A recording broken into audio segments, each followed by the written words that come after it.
नमस्कार and welcome you all to Study IQ. मैं हूं Prashant Dhawan. Now recently China के दो रॉकेट्स वापस धरती पे क्रैश कर गए हैं और दोनों को लेकर वर्ल्ड मीडिया काफी चिंतित है फॉर डिफरेंट रीजंस। पहली बात तो यहाँ पे आप देख पाओगे, Chinese space rocket crashes in flames after accidental launch. Tianlong 3 नाम का इनका भारी भरकम रॉकेट, इसे ग्राउंड टेस्ट के लिए पोजीशन किया हुआ था। नाउ अगेन, मैंने आज तक कभी देखा नहीं है कि ग्राउंड टेस्ट पे एक रॉकेट है, नीचे का पार्ट, रॉकेट का नीचे का जो हिस्सा है, ये ग्राउंड टेस्ट में अलग हो जाता है, ऊपर का हिस्सा अलग से उड़ने लगता है और फिर कुछ दूरी पे जाके, कुछ ऊंचाई पे जाकर, सिंस इसके बाकी जो सेंसर्स थे, कंप्यूटर से, उससे इसका कनेक्शन टूट जाता है, वापस धरती पे जाके गिरता है। नाउ चाइना क्लेम कर रहा है कि किसी की मौत यहाँ पर हुई नहीं है, बट आप इमेजिन कर सकते हैं, यूजुअली चाइना जो कैजुअलिटीज होती है ऐसे हादसे में, इनको छुपा देता है। मगर जो वीडियोस हैं इस रॉकेट क्रैश की, ये आज के समय सोशल मीडिया पे हो चुकी है वायरल। यहाँ पे आप देख पाओगे जो सारी वीडियोस हैं, ये चाइना के इस तियानलोंग 3 रॉकेट क्रैश की है। ना ये जो रॉकेट का कॉन्सेप्ट है ना, पार्टली रियूजेबल रॉकेट, ऐसा रॉकेट इंडिया भी बनाने की कोशिश कर रहा है, इस पे अभी हम बातचीत करेंगे। मगर एक इंटरेस्टिंग बात देखो, ये जो तियानलोंग 2 रॉकेट है, इससे कुछ दिन पहले चाइना एक और रॉकेट लॉन्च कर रहा था और इस रॉकेट क्रैश की जो प्रॉब्लम है, ये हो सकता है कि चाइना के बहुत सारे विलेजेस को भुगतनी पड़े। हुआ यहाँ पर क्या कि चाइना एक रॉकेट लॉन्च कर रहा था एक विलेज एरिया के आसपास, अचानक से ये रॉकेट रास्ते में ही फेल कर जाता है, वापस धरती पे गिर जाता है। इसका रीजन बताया नहीं है कि ये लॉन्च फेल हुआ क्यों। मगर यहाँ पे देखो, इशू ये है कि रॉकेट सिंस रास्ते में टूट चुका था, 2 हिस्से इसके हो चुके थे, तो जो सेकंड स्टेज है रॉकेट की, उसके केमिकल्स ये ओपनली गिरना शुरू हो गए पूरे विलेज पे। और यहाँ पे आप देख पाओगे, Chinese rocket seen falling on a village was spewing highly toxic chemicals. तो आज के समय चाइना के कुछ विलेजेस हैं, उन पर बहुत ज्यादा जो ये टॉक्सिक केमिकल्स हैं, जो लोगों को बीमार कर सकते हैं, जो खेती खराब कर सकते हैं, ये गिर चुके हैं। और इसकी जो फुटेज है, ये मैं आपको दिखाता हूँ ना। जो ये वीडियो मैं आपको दिखाने वाला हूँ, ये 22 जून की है। और मैं समझ सकता हूँ आप में से कई लोग ये भी पूछ रहे होंगे, चाइना के कितने रॉकेट क्रैश करते हैं? एक अलग से यहाँ पे क्रैश कर गया, एक ये वाला, ये टॉक्सिक गैसेस वाला।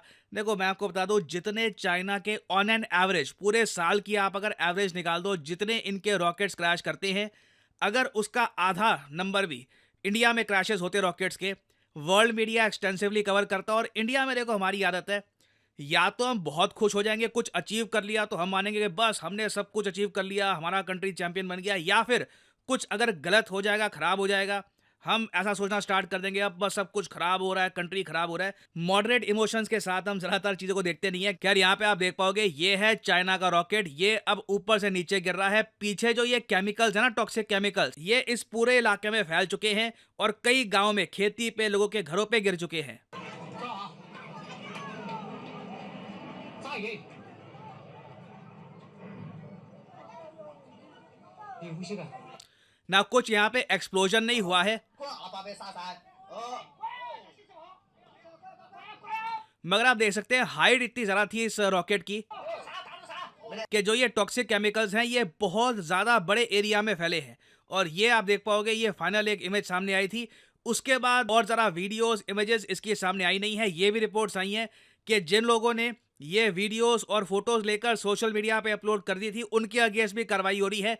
एक्चुअली जो पहली वीडियो है ना, वो आप अगर ध्यान से सुनोगे तो कई लोग जो मैंडन समझ लेते हैं, वो ये भी कह रहे हैं कि कुछ लोग हैं बैकग्राउंड में, वो कह रहे हैं कि ये वीडियो इंटरनेट पे अपलोड मत कर देना। तो ये आप कह लीजिए चाइना में एक ट्रेंड रहता है, बट किसी तरीके से ये वीडियो 1-2 हफ्ते बाद इंटरनेशनल मीडिया के सामने आ ही गई। मगर मोस्ट प्रॉब्ली यहाँ पे हुआ क्या होगा कि रॉकेट से जो गैस निकल रही थी येलो रंग की, ये थी नाइट्रोजन टेट्रोक्साइड। मोस्ट प्रॉब्ली यही थी, चाइना यूज करता है इस गैस को काफी अपने रॉकेट्स में।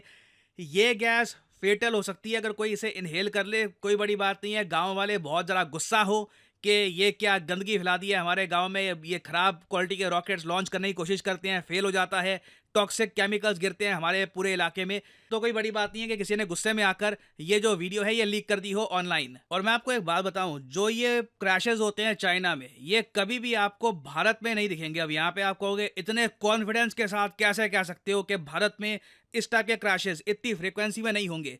देखो, चाइना ने जो अपनी स्पेस पॉलिसी बनाई थी, उसमें इन्होंने अपने आम नागरिकों की सेफ्टी को लास्ट प्रायोरिटी दी है। इसका रीजन मैं आपको बताता हूं क्या है। इंडिया में आप देखोगे, जो भी हम रॉकेट्स लॉन्च करते हैं, ये हम कोस्टल एरिया से करते हैं।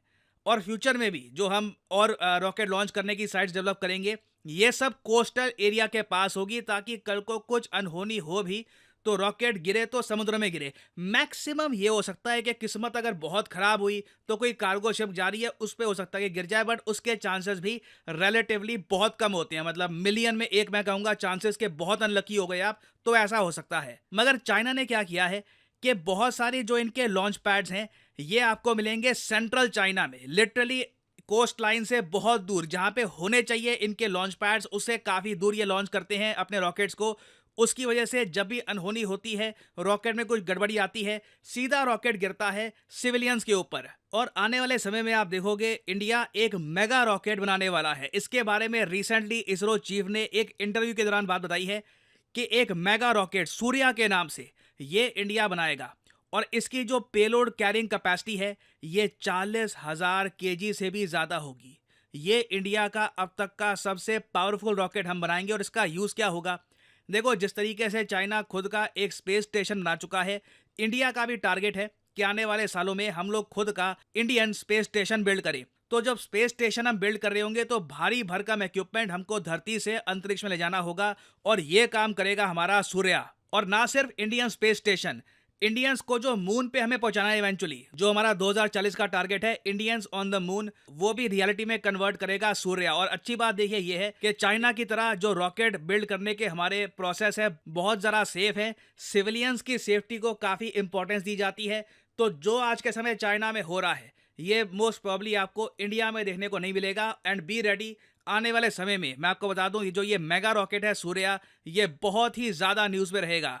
और फाइनली यहाँ पे मैं आपसे पूछूंगा एक क्वेश्चन, रिसेंटली इनमें से किन्हें इलेक्ट कर लिया गया है as the new president of the European Council of the European Union. बहुत ही ज्यादा ऊंचा पद होता है।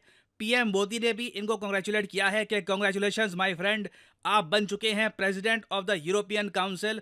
और इस व्यक्ति का जो सफर है बहुत ही यूनिक रहा है, गोवा से लेकर all the way to Europe. बहुत बड़ी बात है, आपको बताना है कि हाल ही में ये पद किसको मिला है। ये है यहाँ पे आपकी options, Charles Michael, Antonio Costa, Donald tusk या फिर रे डेलियो। कमेंट सेक्शन में करिए उत्तर, जो लोग सही आंसर देंगे उनकी कमेंट को मैं हार्ट दे दूंगा ताकि बाकी लोग समझ पाएं कि सही उत्तर क्या है। और फाइनली आप लोगों के लिए एक इंपॉर्टेंट मैसेज, अगर आप यूपीएससी एग्जाम की तैयारी कर रहे हैं, आपके पास टाइम है, 1-2 साल का आप कॉलेज स्टूडेंट हैं, आप रुक के आराम से प्रिपेयर करना चाहते हैं यूपीएससी एग्जाम के लिए, तो कमेंट सेक्शन में जाइए, यहाँ पे आपको मिलेगा ये लिंक, इस लिंक पर करिए क्लिक और यहाँ पे आपके सामने खुल जाएगा ये पेज। अगर आप मोबाइल फोन पे हैं तो आप स्टडी आईक्यू की जो ऐप है ये भी कर सकते हैं डाउनलोड, और यहाँ पे आप परचेज कर पाएंगे स्टडी आईक्यू के वेरियस कोर्सेज। स्टडी आईक्यू के प्लेटफॉर्म में स्टॉक मार्केट से लेकर UPSC, SSC, UPSC optional various courses available हैं। स्टेट पीसीएस कोर्सेज भी अवेलेबल हैं, यहाँ पे आप देख पाएंगे। और जो हमारा फ्लैगशिप कोर्स है यूपीएससी P2I कोर्स, P2I इसलिए इसको कहा जाता है क्योंकि प्रीलिम से लेकर इंटरव्यू तक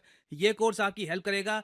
इसे आप परचेज कर सकते हैं यहाँ पर कोड PG10 लगाकर। ना यहाँ पे आपको और भी बहुत सारे कोर्स दिख रहे होंगे, सिविल और वेरियस और कोर्स हैं ना। इन कोड्स को आप अगर यूज करते हैं तो आपको मैक्सिमम डिस्काउंट नहीं मिलेगा। अगर आप यूज करते हैं कोड PG10 तो आपको मिलेगा यहाँ पर maximum discount possible. So use the code PG10 and save money. By the way इस कोर्स में आपको 30 महीने की वैलिडिटी मिलती है, तो मतलब कि पर मंथ आप 1000 रुपए से भी कम पे कर रहे होंगे for your UPSC preparation. So use the code PG10 and save money. इसी नोट के साथ ये है वीडियो का अंत। Thank you for listening and as always may the gods watch over you.